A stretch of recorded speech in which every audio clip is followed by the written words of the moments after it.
is to open your own watch store. Well, we had the same dream. About 2 months ago, we just opened here in St. George, Utah. St. George, Utah is about an hour and a half away from Las Vegas, about 45 minutes away from Zion's. It's a beautiful place. It's kind of a desert climate here, similar to Las Vegas. It's a great place to live. A little bit of a smaller marketplace for luxury watches, but we're feeling like we can make it work here. Anyway, I want to give you the 5 things that we thought were maybe some of the obstacles and biggest challenges we had to opening our watch store that came as a surprise, that were a little bit more of a challenge. Hopefully, if you're watching this and you're getting ready to open your own watch store, that this may save you some anxiety and stress, and maybe you can timeline a little bit better and plan a little bit better than we did. The very first thing you have to figure out is, where do you want to be?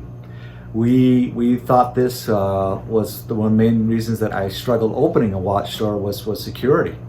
Thinking, where can we do this safely and that our employees are safe, that the inventory is safe. We saw some great high traffic areas, but the storefront was the street. Thought it was a bad idea that you see that sometimes a vehicle will come right through the door if the storefront is the street, and it was smash and grab. We wanted to have a place where vehicles could not have access to our storefront, so we decided to be in a mall. We also wanted to be deep in the mall, that if somebody was tempted to be a runner, that they'd have more distance to cover and maybe be discouraged from doing that. So we were in the Red Cliffs Mall here in St. George, Utah. The store turned out beautiful. We went through, I think we took our time to make sure that it was a beautiful store and designed it just right.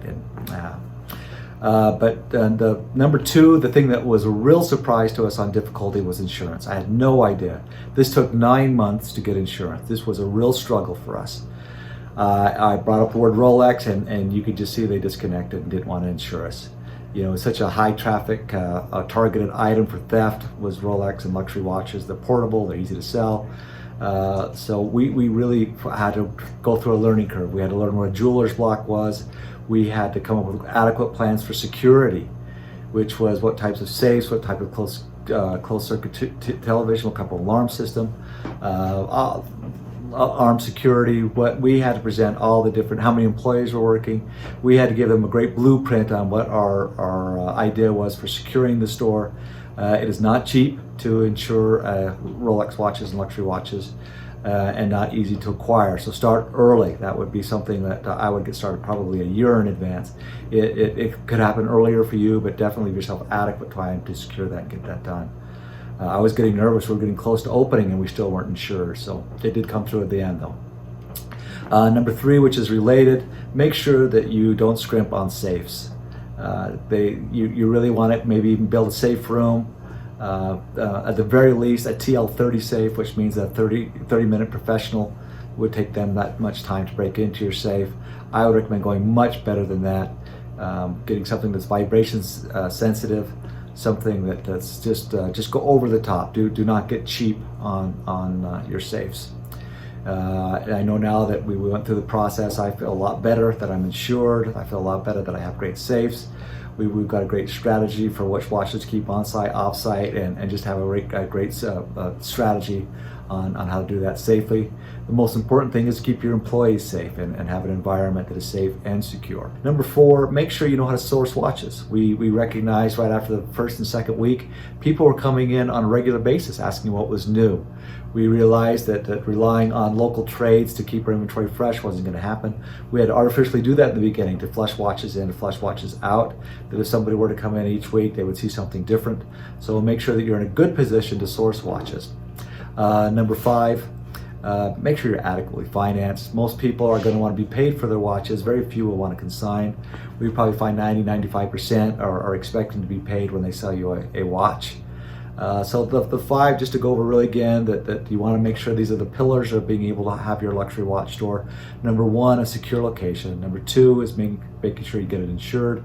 Number 3, make sure that you don't get cheap on putting into your security and your safes. Number 4, make sure you can source watches to keep your inventories fresh and interesting. And number 5, make sure you're adequately financed, that you can buy the watches as they come in. I know a lot of you have mixed feelings about the gray market and those of us that are selling Rolexes. We have a great selection of Rolex. We have most of the sports watches in. I know some of you are thinking that people that like to flip and do things in this market are unsavory, but I love watches. I've been doing watches for decades. I love them, always have loved them.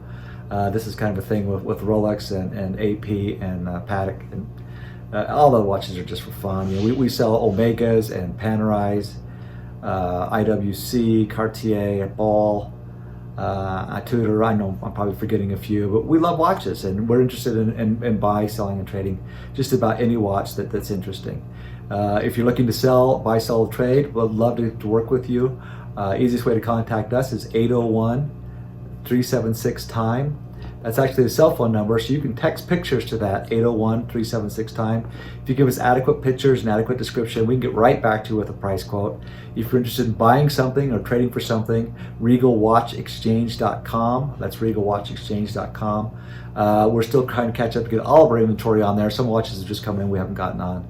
But there are, most of our watches, probably about 70-80% of our watches are online. So you can take a peek at most of the watches we have. If you can't see what you're looking for something, let us know. We can probably source it or let you know when the next one comes through, or maybe we already have it. So I'd love to hear your comments. If you've got some thoughts or ideas, or you're more experienced than we are and you've got some suggestions, please add. I think it's a great business to be in. I think there's room for many people to do it and enjoy it and love it, and this was not something that I took lightly. I've been a dealer now for 20-25 years, primarily wholesale.